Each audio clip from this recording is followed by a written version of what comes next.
Okay, it's time to winterise the bike. What we're going to do? Well, first off, we're going to fill the fuel tank 95%, almost full basically. The more air, the more condensation, the more water. We're going to put a fuel stabiliser in there, which should stop the fuel from basically going out. Unleaded fuel does. Certainly gummy, varnishy, or even separating out and creating condensation. So bike's going to sit, honestly, this bike's going to sit for 6 months probably, bless it. So fuel stabiliser, a full tank of fuel, helps to get the tyres off the ground. I may or may not bother with the front one, move it around a bit during the winter. To be honest, they're usually fine. It's not going to be a collector's bike that's not, you know, that's sat for years. So I've never had a problem just having them on their side stand. Don't tell anyone, but it's going to have the back wheel raised anyway. Everything's been greased and oiled. It's dry in here, but every moving part, like that, the stand mechanism, under the gear linkages, the chain, and it's been completely cleaned. I'm not going to cover it in a dust cover. I actually like to look at it, but it's all been cleaned and polished, ready to go away. Clean, polished, oiled and greased, and a fuel stabiliser. Get the wheels off the ground if you can. It is better for the tyres for sure. So it's not rusty in there, but it certainly needs cleaning out around here. Missed that bit. So you don't want to be putting the additive in, tank full of old fuel, so that's quite low. I'll put fresh fuel, fresh additive.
There we are, basic winter storage.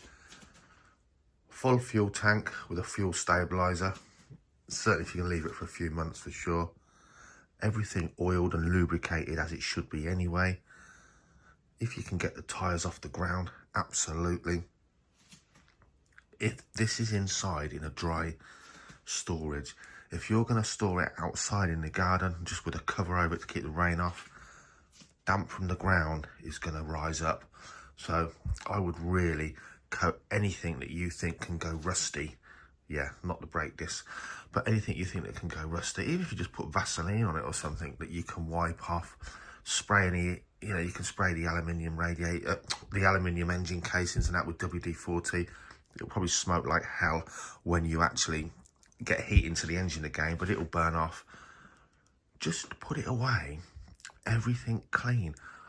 Why not use something to, you know, refurb your black plastics, dashboards, shine, back to black type stuff.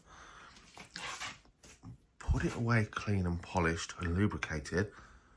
It will survive better and you'll love it much more when you get to get it back out in the spring or whenever you're going to use it again. It's a lot nicer getting your tools out, whether they be tools, fishing kit, I don't know, golf clubs or super bikes, when you want to use them, getting them back out all nice and spotless, than it is to drag them out dirty, covered in dead insects and things going rusty and your aluminium going sort of furry because you put it away dirty and you didn't bother protecting it from the damp for sure. So simple winter storage, all done. What a shame, but this bike's not going to get ridden, certainly until the next late spring. So just to look at for now. Hopefully we'll hear the roar of that engine and that exhaust in the near future.